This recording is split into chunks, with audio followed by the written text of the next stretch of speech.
मी विशाल परदेशी गावाकडच्या बातम्यांमध्ये आपलं सगळ्यांचं स्वागत. जाणून घेणार आहोत गावकुसातल्या महत्त्वाच्या घडामोडी. पण सुरुवात आपण करतोय आत्ता क्षणाच्या महत्त्वाच्या बातमीने. सध्या महाराष्ट्राच्या राजकारणात धरणफुटीवरून आरोप प्रत्यारोपांची राळ उठवण्यात आली आहे. रोज वेगवेगळी आंदोलनं होत आहेत आणि या वादात केंद्रस्थानी खेकडा आलाय. सत्ताधारी असो की विरोधक, सगळेच खेकड्यांवर तुटून पडलेत. अशा वेळी गुन्हेगार ठरवल्या जात असलेल्या खेकड्याला आम्ही बोलतं केलं. ऐका त्याची व्यथा.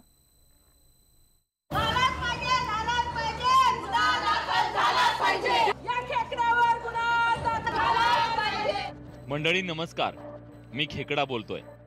ऐका माझ्या विरोधातल्या या घोषणा.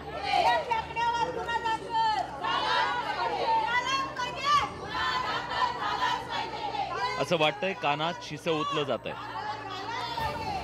बघा, आम्हाला जेलमध्ये घालण्यासाठी राष्ट्रवादीच्या या कार्यकर्त्या किती आतुर झाल्यात. आमच्यावर 302 अंतर्गत खुनाचा गुन्हा दाखल करण्याची मागणी करत आमच्या नांग्या बांधून पोलिसांच्या ताब्यात दिलं जातंय. या ठिकाणी असलेले खेकडे पकडलेत आणि ते सर्वचे सर्व खेकडे भारतीय विद्यापीठ पोलीस स्टेशनला दिलेले आहेत. आणि स्थानिक पोलीस स्टेशनला त्या ठिकाणी आम्ही विनंती करतोय, निवेदन देतोय की या खेकड्यांवरती आज तानाजी सावंत यांच्या जीवाला सुद्धा धोका आहे.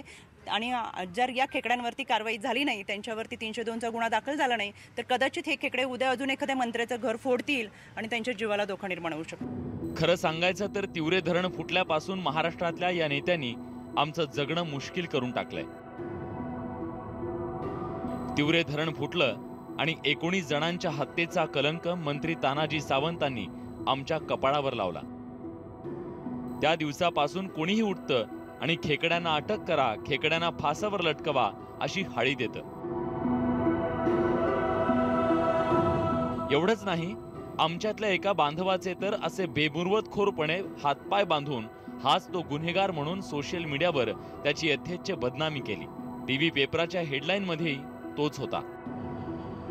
आम्हा खेकड्यांच्या जगभरात 4000 पेक्षा जास्त जाती.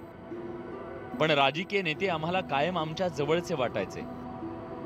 त्यांच्यात आणि आमच्यात कितीतरी साधर्म्य आहे. आम्हाला मान नसते आणि आमच्या पाठीला कणाही नसतो. काही अपवाद सोडले तर नेतेही आमच्यासारखेच कणा आणि मान नसलेले, एकमेकांचे पाय ओढणारे म्हणून आम्ही एकटेच बदनाम. पण आमच्याकडून पाय ओढण्याचा गुण शिकून घेणारे नेते मात्र नामानिराळे.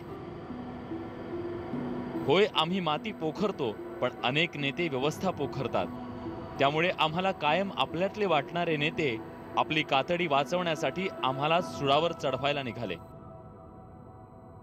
कधी धरणफुटीचा तर कधी कालवा फुटीचा आरोप लावून आरोपीच्या पिंजऱ्यात उभं केलं. पण तुम्हीच सांगा, आमच्या इवल्याशा नांग्यांनीही फुटेल असं धरण बांधणारे खरे गुन्हेगार की आम्ही? याचा न्याय निवाडा व्हायला नको का? नांग्यांनी फुटेल असं धरण बांधणाऱ्या भ्रष्ट नेत्यांच्या नांग्या ठेचायला हव्यात की आमच्यावर खोट्या राजकीय आरोपांची राळ उठवणारे एवढ्यावरच थांबले नाहीत. आता तर सर्वसामान्य लोकही आमच्या जीवावर उठलेत.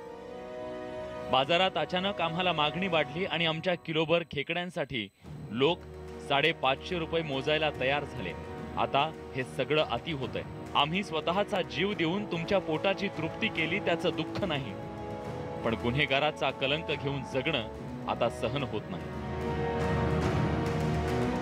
पण न्यूज 18 लोकमतनं आमची बाजू मांडण्याची संधी देत किमान आम्हा मुक्या जीवांच्या वेदनेला वाचा तरी फोडली.